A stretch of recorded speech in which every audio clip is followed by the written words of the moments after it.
Guys, আমাদের C programming টিউটোরিয়ালের new ভিডিওতে আপনাদেরকে জানাচ্ছি স্বাগতম। আহ, আজকের এই ভিডিওটিতে আমরা কন্ডিশনাল স্টেটমেন্ট বা ইফ এলস স্টেটমেন্ট নিয়ে আলোচনা করব। ইফ এলস স্টেটমেন্ট বা কন্ডিশনাল স্টেটমেন্ট আগেই বলে নেই যে এটি হচ্ছে যে কোনো প্রোগ্রামিং ল্যাঙ্গুয়েজের খুবই গুরুত্বপূর্ণ একটি অংশ।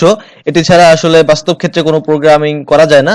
সো এটি I will say one of the most important parts of C programming. So আপনারা সকলে মনোযোগ দিয়ে ভিডিওটি দেখবেন আশা করি। তা আসুন আমরা শুরু করি। এখানে আমি আগেই বলে রাখি, আপনারা দেখতে পাচ্ছেন যে ইন্ট নাম নামে একটি ভেরিয়েবল ডিক্লেয়ার করা আছে, যে ভেরিয়েবলটির মধ্যে আমরা 10 একটি ভ্যালু অ্যাসাইন করে নিয়েছি।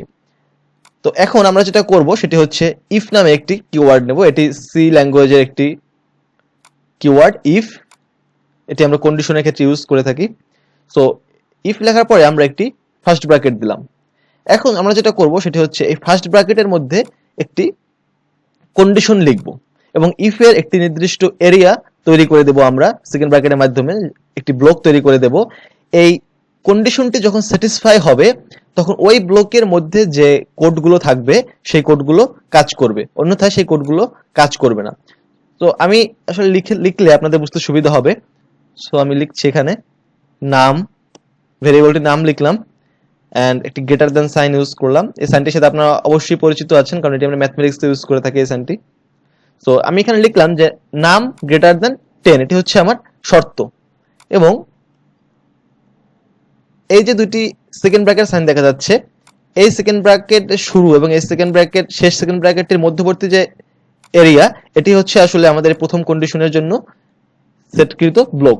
তো যখন আমাদের এই কন্ডিশনটি স্যাটিসফাই করবে তখন আমাদের এই ব্লকের মধ্যে যে কোডগুলো আমরা লিখবো, যতগুলো কোড, সেই কোডগুলো কাজ করবে, অন্যথায় এই ব্লকটির মধ্যকার কোডগুলো কাজ করবে না। এখন এটি ঠিক ম্যাথমেটিক্স আমরা যেভাবে দেখি গ্রেটার দ্যান সাইন, এখানেও ঠিক একইভাবে আমরা এটাকে বিবেচনা করব। এর মানে হচ্ছে নাম যদি 10-এর চেয়ে বড় হয়, ইফ নাম গ্রেটার দ্যান 10, দ্যাট মিনস নাম যদি 10-এর চেয়ে বড় হয় সেক্ষেত্রে এটি কাজ করবে। তো আসলে আমরা একটি মেসেজ লিখি এখানে যে প্রিন্ট এফ নাম ইজ গ্রেটার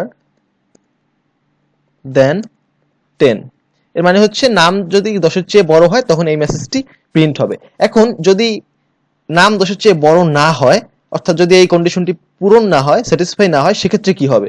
সেক্ষেত্রে আমরা একটি বিকল্প স্টেটমেন্ট দিয়ে দিতে পারি এখানে, সেটি হচ্ছে এলস। এলস দিয়ে এলস এর একটি ব্লক ঠিক করে দিলাম আমরা। এখন এটির মধ্যে আমরা আরেকটি মেসেজ প্রিন্ট করব, সেটি হচ্ছে প্রিন্ট এফ নাম ইজ নট গ্রেটার দেন 10। এর মানে হচ্ছে যখন ওই কন্ডিশনটি পূরণ হবে না, যখন নাম গ্রেটার দ্যান 10 কন্ডিশনে যখন পূরণ হবে না, তখন এলস এর, অর্থাৎ যে কোনো পরিস্থিতিতে তখন এলস এর মধ্যকার যে কোডগুলো রয়েছে এই কোডগুলো কাজ করবে। তো এখন আমরা যদি এটাকে রান করি, দেখা যাক কি হয়। আপনারা দেখতে পাচ্ছেন যে নাম ইজ নট গ্রেটার দ্যান 10। একটু লক্ষ্য করুন, এখানে নাম ইকুয়াল 10 বলেছি আমরা, এবং নাম গ্রেটার দ্যান ইকুয়াল 10 যদি হয়, নাম যদি 10-এর চেয়ে বড় হয়, তখন এই ব্লকস এর মধ্যে যে মেসেজটা রয়েছে, আই মিন প্রিন্ট এফ নাম ইজ গ্রেটার দ্যান 10, এই মেসেজটি প্রিন্ট করবে।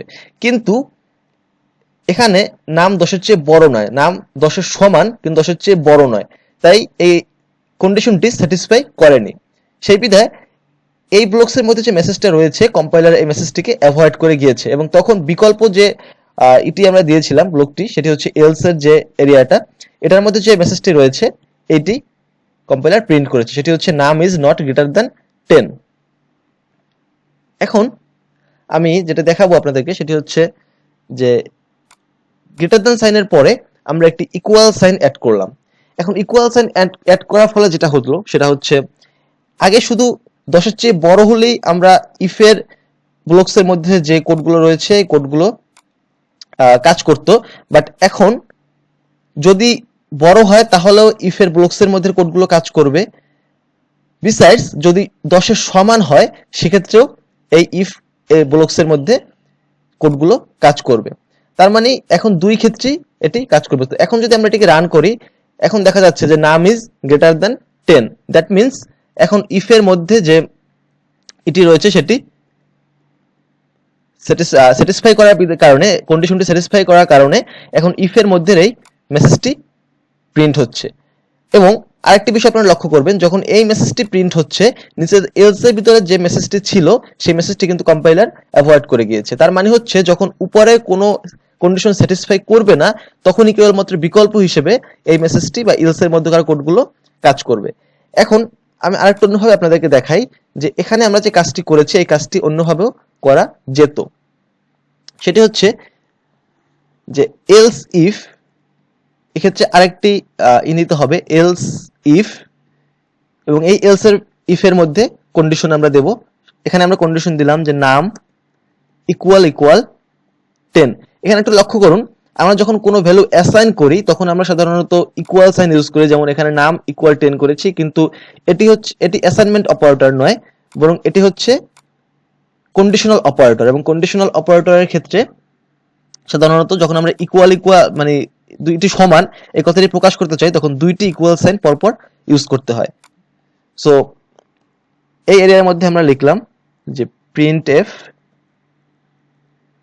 নাম ইকুয়ালস 10। দ্যাট মিন্স কম্পাইলার যেটা করবে সেটি হচ্ছে প্রথম কন্ডিশন সে চেক করবে, এবং যখন প্রথম কন্ডিশন যদি স্যাটিসফাই করে তাহলে প্রথম কন্ডিশনের মেসেজটি প্রিন্ট করার পরে পরবর্তী যে কন্ডিশনগুলো রয়েছে এগুলো অ্যাভয়েড করে যাবে। যদি প্রথমটি স্যাটিসফাই না করে সেক্ষেত্রে দ্বিতীয় কন্ডিশনটিতে সে আবার চেক করবে। যদি দ্বিতীয় কন্ডিশনটি স্যাটিসফাই হয় তাহলে দ্বিতীয় কন্ডিশনের মধ্যকার যে কোডগুলো রয়েছে সেই কোডগুলো কাজ করবে।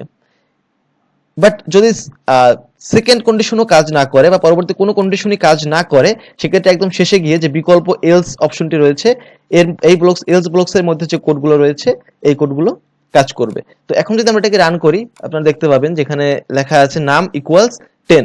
তার মানে প্রথমটিতে চেক করে যখন দেখেছে যে নামের মধ্যে যে ভ্যালুটা রয়েছে সেই ভ্যালুটি 10 এর চেয়ে বড় নয়, তখন দ্বিতীয় কন্ডিশনে চেক করেছে, দ্বিতীয় কন্ডিশনে দেখেছে যে হ্যাঁ নামের মধ্যকার ভ্যালুটি 10 এর সমান, কারণ আমরা এখানে আগে 10 অ্যাসাইন করে নিয়েছিলাম, আপনারা দেখতে পাচ্ছেন নামের ভ্যালু হচ্ছে 10। সো এজন্য এই ব্লকসের মধ্যে কোডগুলো কাজ করছে, দ্যাট মিন্স এই মেসেজটি প্রিন্ট করেছে এবং পরবর্তী আর যা রয়েছে সবকিছুকে অ্যাভয়েড করে গিয়েছে। সো এইভাবেই আসলে ইফ এলস কন্ডিশন কাজ করে, কিন্তু ইফ এলস নিয়ে আরো বিশদভাবে বলার জন্য আরো একটি ভিডিও করতে হবে, এন্ড নেক্সট ভিডিওতে আমরা ইফ এলস নিয়ে আরো বিশদভাবে আলোচনা করব। সো নেক্সট ভিডিও অবশ্যই মিস করা চলবে না, আপনারা অবশ্যই আমাদের চ্যানেলকে সাবস্ক্রাইব করে নেক্সট ভিডিওটি দেখবেন এবং পরবর্তী সবগুলো ভিডিওর সাথে থাকবেন। And that's all for today. Thank you everyone. Bye.